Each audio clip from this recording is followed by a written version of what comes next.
waxaan halkan ka sheegaynaa oon ka caddaynaynaa dhibaatooyinkii ka dhacay caasimadan in aan go'aansannay in aan soo afjarno oo dadka shacabka aan u turno oo aan ilaalinno.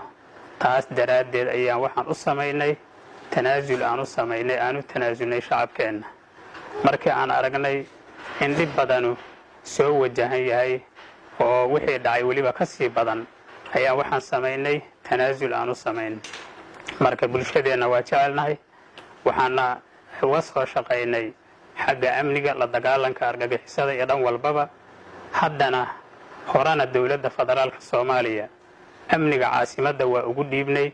haddeerna waxaan leenahay amnigii galmudug oo dhan dowladda federaalka Soomaaliya waxaa laga rabaa inay ilaalisaa, laga rabaa inay iyadu u samayso ciidankii galmuduga laga rabaa, in la ilaaliyo ummadda shacabka laga ilaaliyo argagixisada la rabaa. mas-uuliyaddaas waxaan rabnaa dowladdu mar labaad inay qaado ayaan rabnaa. waxa weeye ma rabna annaku in mar dambe wax dhiba iyo wax shidaah ay nagu soo gaaraan, yacni maalanba barbagaando iyo wax kaleeto. mas-uuliyaddaas dowladda ayaan ku ognahay, ayada ayaan u dhiibnay. kabacdina waxa weeye ayadaa waxaa la rabaa inay sii habayso oo sii hagaajida ayadaa laga rabaa. waxa waaye tanaasulkaas waxaan u muujinnay shacabkeenna sharafta leh, qiimaha badan leh daraaddiis baan u samaynay oo aan u tanaasulnay oo aan ilaalinay oo wax dhiba aanaan la rabinin.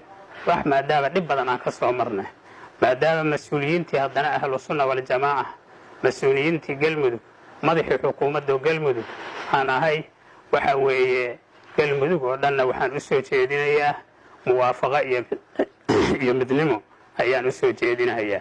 runtii waxaa ka mid ah waxyaabaha aan haddeertaan ku heshiinay mas-uul ka mid ah mas-uuliyiinta dowladda federaalka Soomaaliya, jenaraal Mascuud, in uu maalanba la wareego ciidankii halkan joogay inuu la wareego.